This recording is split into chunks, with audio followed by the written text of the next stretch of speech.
Shalom keluarga Kristus. Senang sekali kita berkumpul kembali, amin.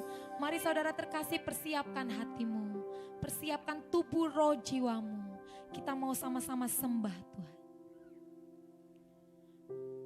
Bapa kami yang kudus, terpujilah namamu. Biarlah kerajaanmu datang, kehendakmu jadi bagi setiap kami. Mari basuh kami Tuhan. Mari kuduskan setiap kami Tuhan. Kami mau memuji, memuliakan namamu. Kami mau mengagung-agungkan Engkau Raja di atas segala raja. Mari saudara terkasih, bawa sembahmu di hadapan Tuhan. Sebab ini adalah bukti cintamu kepada Tuhan.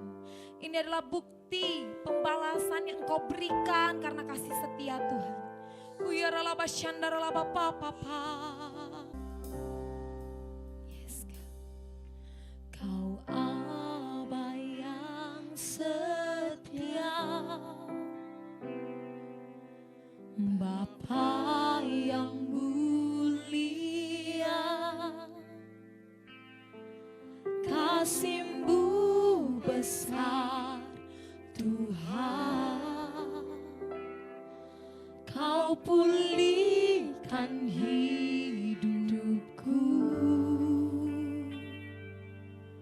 Kaulah harapanku,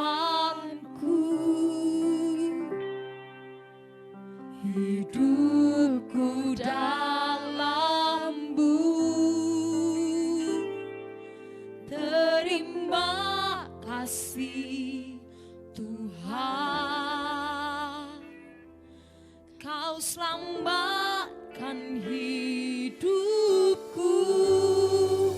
Dengan apa akan ku balas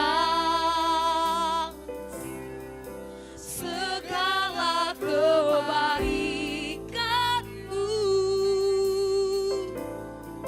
Segenap hatiku menyembah-Mu Yesus. Ku bersyukur padamu selamanya. Ini ucapan syukur kami di hadapan-Mu Tuhan. Hanya dengan pujian, nyanyian kami dapat membalas kebaikan-Mu. Haleluya.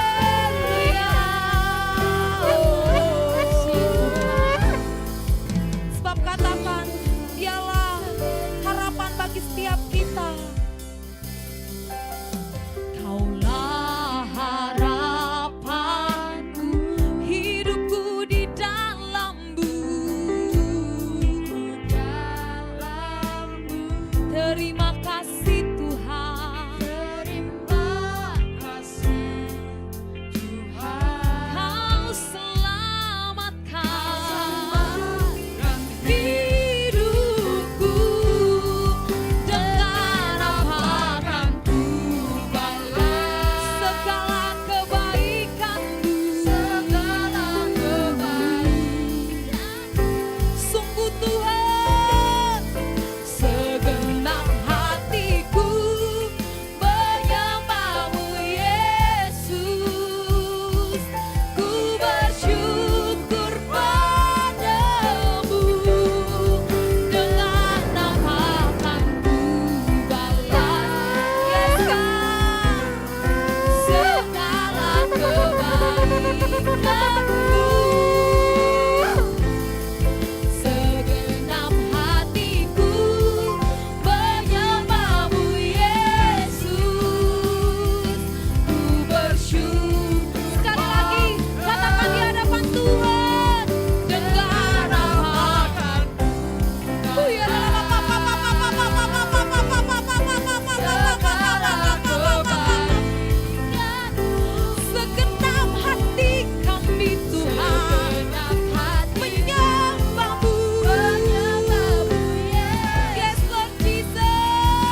yang hebat. Kau Tuhan yang dahsyat. Bahkan Kau Tuhan yang teramat luar biasa bagi kehidupan kami. Kami bersyukur punya Allah yang ajaib. Terima kasih Bapa, terima kasih Tuhan. Sebentar kami akan memuji dan memuliakan nama-Mu. Mari sama-sama saudara katakan. Amin.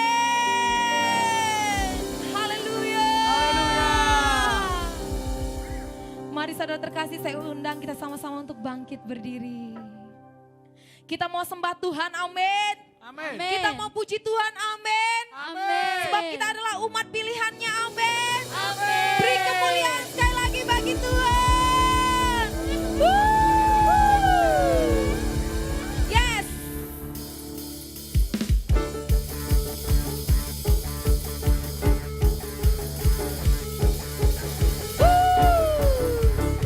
Sebab kami adalah umat-umat pilihan-Mu Tuhan. Kami umat yang mendengar panggilan-Mu dan melakukan apa yang menjadi tugas kami di bumi untuk memuliakan nama-Mu Tuhan.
Sebab firman-Mu teguh menopang, ku kan aman dalam butuhan. Bersama saya saudara katakan, ku kan terbang. Ini iman kami di hadapan-Mu Tuhan. Kami akan bersama-sama dengan Tuhan terbang, menyelesaikan semua yang menjadi destiny kami. Oh Lord, yes, dan jaminan dari Tuhan, kami aman dalam butuh. Sekali lagi katakan, ku kan aman, ku kan aman dalam butuhan. Haleluya. Kasih tepuk tangan di atas kepala kita untuk Tuhan. Katakan, firman-Mu Tuhan, berita bagi kakiku. Janji-Mu terang bagi jalan-jalanku. Kebenaran-Mu menuntunku setiap hari. Ku menantikan-Mu, beri kekuatan baru. Ku kan terbang tinggi di awan bersama-Mu dalam kemuliaan. Sebab firman-Mu teguh menopang, ku kan aman di dalam-Mu Tuhan. Yes Lord, kami akan aman di dalam Tuhan. Kami akan terbang bersama-sama Tuhan. Sebab firman-Mu menopang bagi setiap kami. Firman-Mu Tuhan, berita bagi kakiku. Janji-Mu terang bagi jalan-jalanku. Kebenaran-Mu Tuhan menuntunku setiap hari. Yes Lord, ku menantikan-Mu, beri kekuatan baru. Yes, ku kan terbang tinggi di awan bersama Tuhan dalam kemuliaan. Sebab firman-Mu teguh menopang, kami kan aman dalam butuhan. Jalan-Mu di atas jalan-jalanku. Rancangan-Mu melebihi rancanganku. Firman-Mu ya Tuhan, berjalan bersama Tuhan, berjalan bersama-Mu. Ku kan terbang tinggi di awan bersama-Mu dalam kemuliaan. Sebab firman-Mu ya teguh menopang, kami kan aman di dalam-Mu Tuhan. Ku kan terbang tinggi di awan bersama-Mu dalam kemuliaan. Sebab firman-Mu Tuhan teguh menopang, kami kan aman di dalam-Mu Tuhan. Ku kan aman, ku kan aman di dalam-Mu Tuhan. Ku kan aman dalam-Mu Tuhan. Pam parapam, pam parapam, pam parapam, pam pam pam. Haleluya, kami kan aman di dalam-Mu Tuhan. Mari saudara terkasih, angkat kedua tanganmu. Kami imani pujian ini Tuhan. Kami akan aman di dalam-Mu, sebab Engkau Tuhan sebagai jaminan bagi setiap kami. Dan kami akan terbang bersama-sama dengan Engkau, menyelesaikan satu demi satu yang menjadi tanggung jawab kami di bumi. Terima kasih untuk kekuatan yang sudah Tuhan beri. Terima kasih Bapa. Persiapkan hati kami untuk sama-sama mendengarkan firman-Mu. Saudara boleh duduk dalam hadirat Tuhan.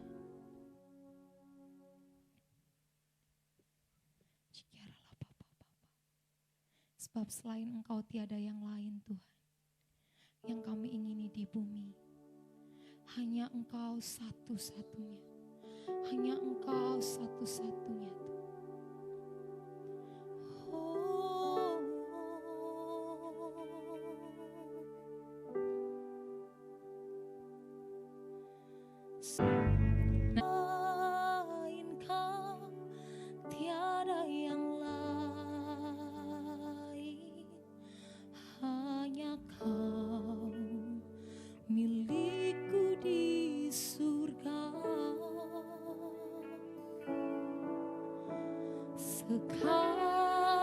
Sekalipun dagingku lenyap, hatiku lelah tak berdaya. Ku sembah Engkau, apa yang perkasa. Ku sanjung tinggi namamu di hidupku Tuhan, tiada yang lain. Hanya Kau satu di hatiku. Amin. Ini pengakuan kami Tuhan. Selain Kau tiada yang lain. Hanya Kau milikku di surga. Hanya Kau Tuhan. Sekalipun dagingku lenyap, hatiku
kami persiapkan hati, tubuh, roh kami mendengarkan firman-Mu.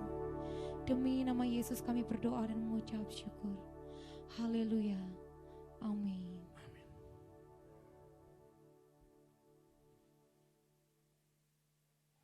Salam berdoa dan berjaga di akhir zaman.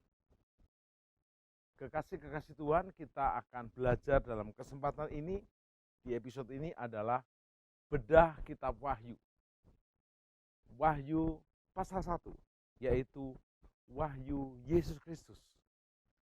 Jika pada episode sebelumnya kita belajar tentang ringkasan dan garis besar kitab Wahyu, maka kita akan melanjutkan pada saat ini Wahyu Yesus Kristus di pasal 1.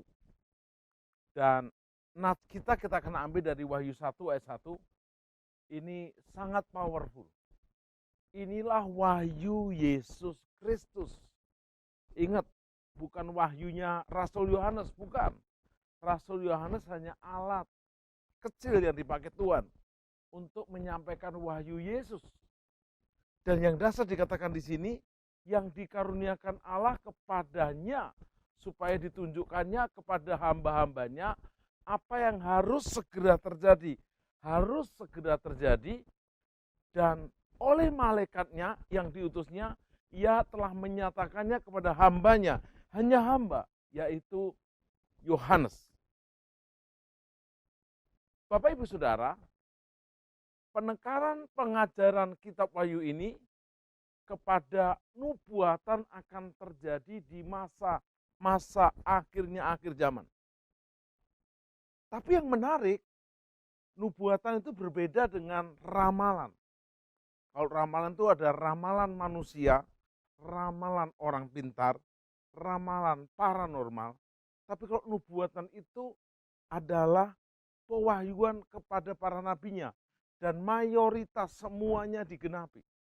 Contoh, nubuatan tentang Yesus Kristus ada 100%, 99% sudah digenapi.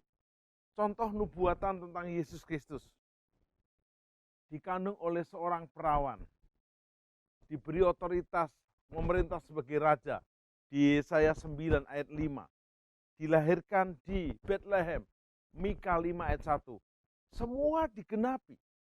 Nubuatan itu digenapi, satu persatu. Yesus dihina, ditolak di kotanya. Dan yang menarik sampai Yesus mati, bangkit naik ke surga. Seluruhnya 99% digenapi. Tinggal satu yang belum.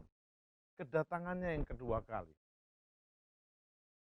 Tidak salah, tetapi harus juga dipahami bahwa kitab Wahyu juga merupakan sebuah surat penggembalaan. Wow. Kenapa dikatakan surat penggembalaan? Karena ternyata ada bukti bahwa kitab Wahyu ini adalah surat penggembalaan. Buktinya sangat-sangat powerful dan tidak bisa dibantah oleh ahli siapapun. Nomor satu adalah jelas. Pengirimnya siapa? Pengirimnya Tuhan Yesus Kristus. Jadi waktu saudara melihat surat ini ditulis oleh Yohanes tetapi dari Tuhan Yesus. Jelas. Wahyu Yesus Kristus melalui hambanya Yohanes. Ini jelas pengirimnya. Dan yang kedua, jelas penerimanya.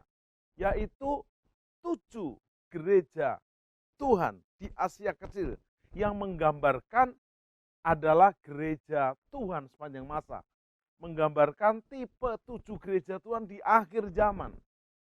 Yang ketiga, ada salam pembuka dan juga salam penutup. Salam pembuka juga bisa ditemukan pada ayat yang sama. Kasih karunia dan damai sejahtera menyertai kamu senantiasa. Bapak Ibu Saudara, kita akan lihat sekarang dalam salam penutupnya. Berkat kasih karunia Tuhan Yesus menyertai kamu sekalian. Nah, setelah kita mengerti bahwa Wahyu ini surat penggembalaan, tentu kita menyadari betapa pentingnya Wahyu pasal 1 ini.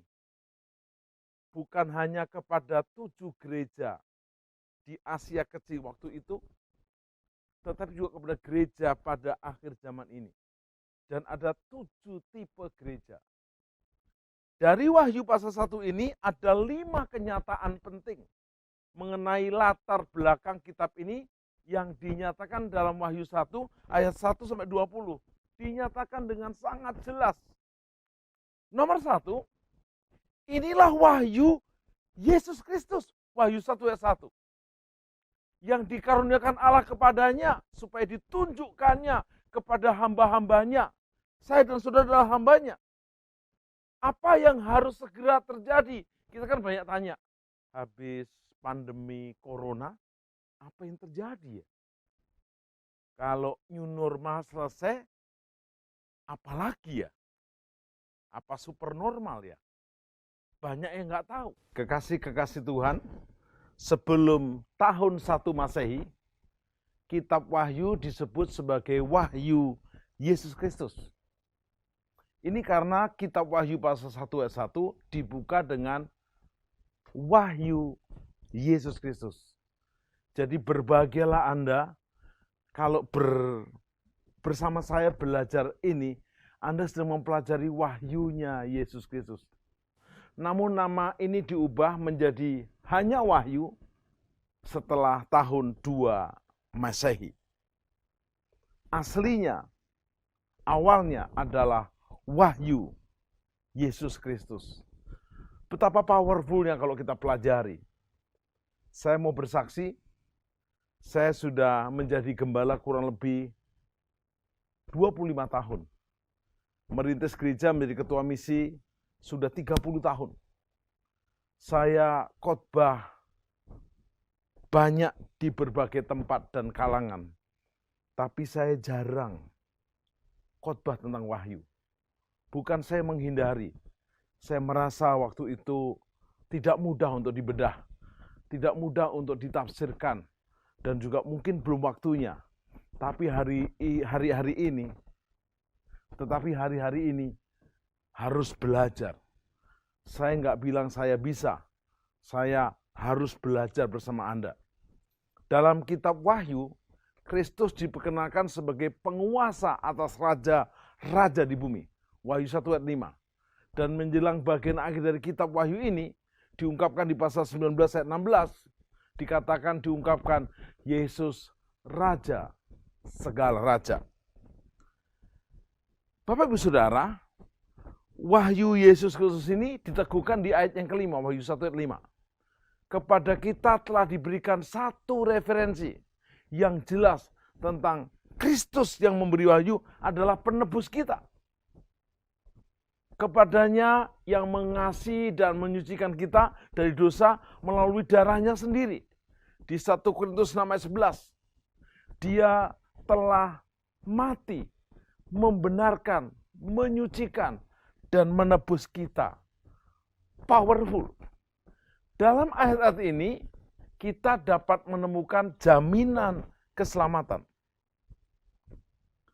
Jaminan keselamatan hari ini sangat mahal. Kenapa? Karena tidak ada di tempat lain. Tidak dijual online, tidak tersedia di mall manapun, tapi kita bersyukur tersedia di dalam Yesus. Yesus berkata dalam Yohanes 14 ayat 6, akulah jalan, kebenaran, dan hidup. Di dalam Dia, Yesus Kristus, kita memiliki jalan, kebenaran, dan hidup. Karena itu menunjukkan bahwa Yesus adalah orang yang sudah menebus kita, membersihkan kita dari dosa. Dan itu dia lakukan dengan mengorbankan dirinya sendiri sebagai imam besar. Yang kedua kita akan pelajari, disampaikan secara adikodrati. Ingat, Rasul Yohanes ini juga rasul yang sama menulis kitab Injil Yohanes dan surat pengembalaan Yohanes. Tetapi kitab Wahyu ini bukan merupakan Injil lagi, bukan surat pengembalaan yang hanya digembalakan secara pengembalaan secara arti yang sempit, tetapi dia mengalami yang namanya penyampaian wahyu secara adikodrati. Pernyataan ini disampaikan secara adikodrati dari Yesus Kristus yang ditinggikan malaikat-malaikatnya. Dan di dalam kelihatan nyata, jelas sekali, Wahyu 1 ayat 1, Wahyu 10 sampai 18. Dikatakan Wahyu 1 ayat 1 dan ayat 10 sampai 18, Yesus ditinggikan secara adikodrati. Dan ini powerful sekali. Kenapa powerfulnya? Disambung dengan 3, yaitu ucapan bahagia di kitab Wahyu pasal 1 ayat 3. Ternyata, waktu Anda dan saya membaca saja, mendengar saja, itu sudah bahagia. Di Wahyu 1 ayat 3 berkata, berbahagialah orang yang membacakan dan mereka yang mendengarkan kata-kata dari nubuat kitab ini.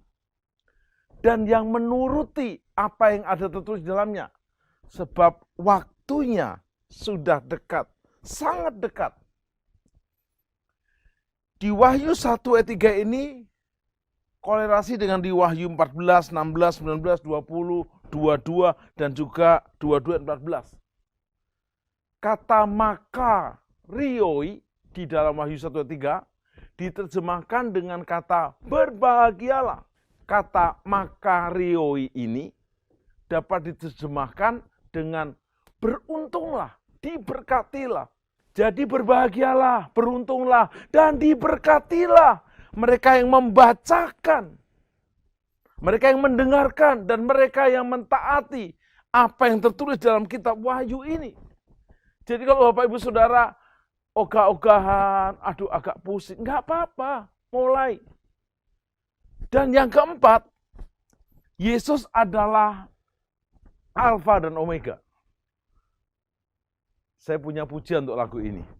Yesus, Alfa dan Omega, Dia yang awal dan yang akhir. Ku berbahagia telah Engkau panggil, Kau pilih dan akhirnya ku setia. Yesus yang huruf Alfa itu adalah huruf awal dari Yunani. Alfa. Kalau Omega itu Z, akhir. Awal dan akhir. Ini juga sejajar dengan Wahyu 21 ayat 6. Mengulang bagian ini. Tetapi lalu menambahkan, menafsirkannya dengan kata-kata, ini adalah yang awal dan yang akhir.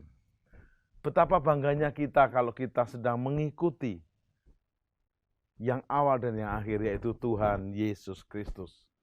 Dalam Yesaya 44 ayat 6 berkata, akulah yang terdahulu dan akulah yang terkemudian, mengawali dan mengakhiri. Itu artinya Yesus Kristus adalah Allah yang kekal. Dari penciptaan sampai kesudahannya Dia ada. Ia adalah Tuhan di atas semuanya. Ia yang akhirnya menang atas kejahatan dan memerintah segala sesuatu. Yesus Alfa, Yesus Omega. Yes, keren banget. Yang kelima, nubuatan yang terjadi sekarang maupun sesudahnya. Saya ulangi. Nubuatan yang terjadi sekarang, hari-hari ini, maupun yang akan datang. Apa artinya? Wahyu 1 ayat 19 adalah ringkasan dari isi kitab Wahyu. Karena itu tuliskanlah apa yang telah kau lihat. Baik yang telah terjadi, yang sekarang, hari-hari terjadi, maupun yang terjadi sesudah ini, yang akan datang. Mana ada saudara, kitab yang menulis yang sudah, itu banyak, sejarah namanya. Yang hari-hari ini, koran namanya. Tetapi kalau yang akan datang, sulit. Ungkapan yang telah kau lihat mengacu kepada kondisi di 7 jemaat Asia kecil. Puji Tuhan, Asia kecil itu sekarang Turki. Dan saya diizinkan Tuhan mengunjungi gereja-gereja ini. Dan memang ada, walaupun sudah menjadi reruntuhan. Karena Tuhan menghendaki bukan gedungnya, tetapi kita, gerejanya, yang muncul di Wahyu pasal 2. Dan itu akan kita bahas dalam proses episode berikutnya. yang akan datang lebih detail lagi. Bapak, Ibu, Saudara, kekasih-kekasih Tuhan, lalu apa yang kita bisa renungkan hari-hari ini? Wahyu 1 ayat 20 mengakhiri pasal ini, menyatakan, dan rahasia ketujuh bintang yang telah kau lihat pada tangan kananku, dan ketujuh kaki dian emas itu, ketujuh bintang itu, ialah malaikat ketujuh jemaat. Malaikat ketujuh jemaat itu adalah pemimpinnya jemaat itu. Dan ketujuh kaki dian itu ialah ketujuh jemaat. 7 angka sempurna. Gambaran 7 jemaat di dalam kitab Wahyu ini berisi 3 pengajaran pokok. Yaitu, 1. Panggilan untuk mengasihi Tuhan dengan kasih mula-mula. Tidak ada panggilan yang paling mulia hari-hari akhir zaman ini. Panggilan untuk mengasihi Tuhan dengan kasih mula-mula. Sewaktu Petrus menyangkal 3 kali, Petrus meninggalkan panggilan pelayanan menjala jiwa ke penjala manusia. 7 murid utamanya juga ikut. Di Wahyu 21, Petrus bahkan mengajak 7 murid utamanya meninggalkan panggilan pelayanan penjala manusia menjadi penjala ikan. Kita kan nelayan profesional. Dan panggilan untuk mengasihi Tuhan dengan kasih mula-mula ini ditujukan kepada jemaat Efesus dan Laodikia. Mengapa? Karena mereka meninggalkan kasih yang mula-mula. Dan waktu Petrus mencari ikan sepanjang malam sampai pagi, sampai siang, nggak dapat ikan, Yesus tidak marah. Yesus hanya berkata, adakah kau punya lauk pauk? Nggak ada, Tuhan. Nggak ada, Tuhan. Tebarkan di kanan. Dan dapat 153 ekor besar-besar dan jalannya tidak koyak. Saya punya kisah yang sangat spesial. Sewaktu saya ada di Danau Galilea, tentu di pinggirnya, tempat Yesus bertemu dengan Petrus dan murid-murid yang lainnya. Tepatnya di gereja Saint Peter. Begitu tiba di situ, saya sebagai pemimpin rohani dipanggil oleh tour guide lokal, Abuna Timotius. Langsung aja renungan. Abuna khotbah. Abuna itu kalau di sana pendeta. Ini pendeta bahasa Mesir itu Abuna. Saya bilang nggak bisa. Kamu tour guide lokal harus jelasin dulu. Abuna kan tahu. Saya tahu, tapi mereka kan nggak tahu. Dan hari itu tour guide lokalnya sangat spesial memberikan penjelasan. Ada nada joknya tapi saya menerima. Tidak tersurat tapi tersirat. Dia berkata begini. Jangan main-main sama Tuhan Yesus semesta alam. Yang menguasai semesta alam. Karena dia bukan bos, dia big boss. Waktu Petrus meninggalkan Tuhan Yesus, lalu bukan hanya menyangkal, tapi meninggalkan panggilan pelayanan menjala jiwa, menjala ikan, maka mereka terima resiko. Mereka menebarkan jala di sebelah kiri, kanan, depan, belakang, dari malam sampai pagi menjelang siang, nggak dapat ikan. Karena apa? Big boss Tuhan Yesus yang bos di Danau Galilea itu dan semesta raya berkata sama ikan, jangan masuk jala, satu pun jangan. Semua taat, maka ikan tidak ada yang masuk. Tetapi setelah Yesus datang, menegur murid-murid, dan Yesus berkata, tebarkan di sebelah kanan. Dari tadi kan sudah kanan juga, kiri juga. Tapi ini kan perintah big boss. Waktu di sebelah kanan, set, Yesus bilang, 153 ekor besar-besar, jala tidak koyak, masuk. Wow, saya dapat pendahuluan khotbah yang powerful. Kita itu 0, Tuhan itu 1. Kalau kita sendiri tetap 0, bersama Tuhan kita 10. Oh, saya 0-0 Pak Tim, bersama Tuhan kita 100 dan 1000 dan seterusnya. Ingat, Yesus berkata kepada Petrus, ayat 15-17, apakah engkau mengasihi aku? Saya punya lagu untuk ayat ini. Apakah kau mengasihiku? Kata Yesus. Kalau dari depannya begini. Di tepi pantai Danau Galilea, Yesus bertanya kepada Petrus, kini dia bertanya kepadamu, kepadaku, tentang kasih mula-mula kita. Yesus bertanya, apakah kau mengasihiku?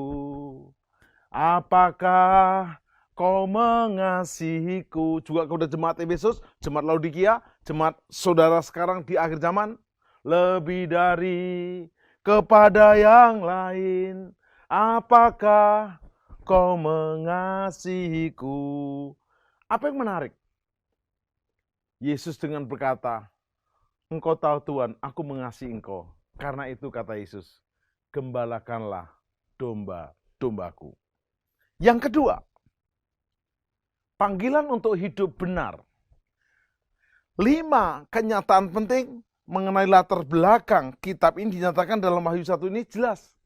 Panggilan untuk hidup benar. Hal ini ditunjukkan kepada jemaat Pergamus, Tiatira, dan Sardis. Ayo kembali hidup yang benar. Hari-hari ini akhirnya akhir zaman, yang jahat akan semakin jahat, yang kudus akan semakin kudus, tapi yang kudus, yang benar akan menjadi semakin benar. Panggilan untuk kembali kasih mula-mula itu juga untuk kita. Panggilan untuk hidup benar juga untuk kita. Kita lihat panggilan yang ketiga. Panggilan untuk bertahan dalam penderitaan. Ini ayat cocok untuk hari-hari ini. Ada yang sudah berteriak, kapan pandemi corona ini selesai? Katanya kemarin bulan ini, kok mundur bulan itu? Dan sekarang tidak jelas ke bulan ini. Hal ini merupakan latihan iman. Waktu itu gereja Tuhan juga menghadapi aniaya dari penjajahan Romawi. Kaisar Nero memerankan praktek politiknya yang agak-agak negatif. Semua fitnah dilemparkan kepada orang percaya. Orang percaya waktu itu diadu sama singa. Di lapangan gladiator, bahkan dibakar menjadi penerang kota Roma. Tetapi orang percaya tetap mengiringi Yesus. Hal ini ditujukan hari-hari ini kepada jemaat di Smyrna dan jemaat di Philadelphia. Panggilan untuk bertahan dalam penderitaan. Hari-hari ini, kalau kualitasmu seperti jemaat Smyrna dan Philadelphia, mari bertahan dalam penderitaan. Kekasih-kekasih Tuhan, sekarang kita di penghujung pasal ini. Kita masuk kepada penutup.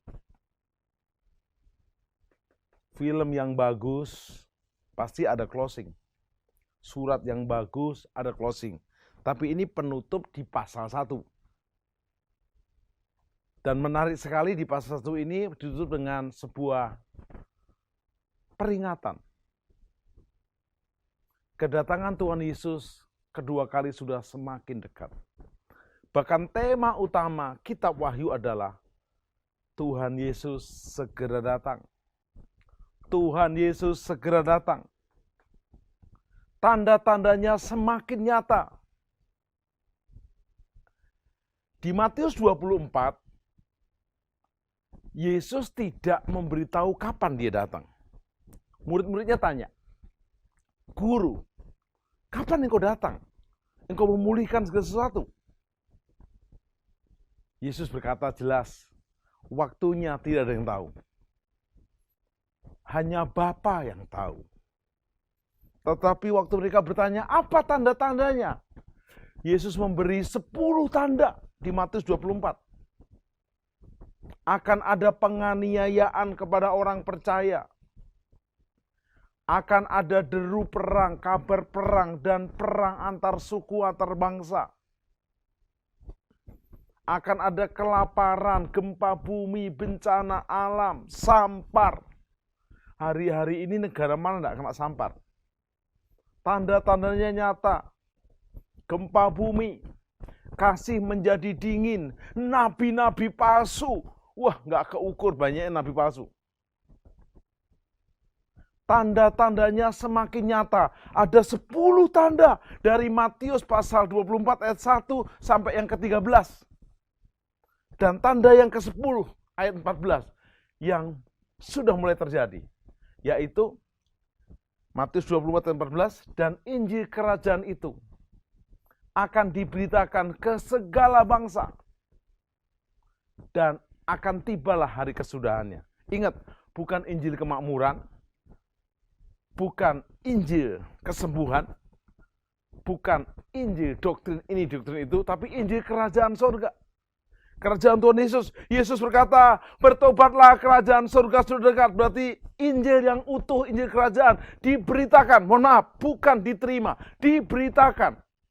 Dan hari-hari ini lewat medsos, lewat channel media apapun, mau Facebook, mau YouTube, mau Instagram, mau website, lewat sosial media apapun, Injil mulai diberitakan, bersiap-siap. Melalui media televisi, Injil diberitakan. Nggak ada yang bisa menahan. Berarti tanda ke-10-nya sudah nyaris-nyaris terjadi. Mari hari-hari ini di akhir zaman kita introspeksi. Posisi kita ada di mana? Kualitas murid Kristus kita berkualitas seperti apa? Jangan menghakimi orang lain, jangan mengukur berdasarkan orang lain. Ukur dirimu, mengukur seperti Yesus. Karena Yesus datang bukan sebagai bayi, juru selamat, tapi sebagai mempelai pria surgawi. Yang mencari mempelainya, murid yang jadi mempelainya yang dewasa. Pastikan Anda terus diperbaharui, terus di-upgrade. Pandemi corona ini ujian iman kita. Dan kalau kita tahu ujian ini menyebabkan kita naik level, kita tuh hadapi dengan kekuatan iman. Yuk hadapi. Kalau nggak bisa pertemuan massal, pertemuan di tempat yang rame, bisa lewat media. Kita bisa tetap membangun hubungan dekat dengan Tuhan. Bangun dalam doa, PPW, praise and worship. Sembah Dia. Hari-hari ini dengar panggilan Tuhan. Ada pujian berkata begini, Tuhan yang panggil, Tuhan yang panggil, Tuhan panggil orang berdosa, saya dipanggil juga. Ada 5 macam panggilan. Panggilan untuk bertobat, mau. Panggilan untuk dipulihkan, mau. Panggilan untuk melayani, mau. Panggilan untuk dimuliakan, mau. Saya bersyukur, saya dari bawah mau bertobat, mau dipulihkan, mau melayani. Sekarang mulai dimuliakan Tuhan, untuk kemuliaan Tuhan. Tapi kalau 4 panggilan ini tidak mau, ada panggilan terakhir. Panggilan ke rumah Bapa dengan tenang. Ingat saudara, kita nggak tahu kapan dipanggil. Kiamat yang besar, Yesus datang, mengangkat kita ke awan-awan.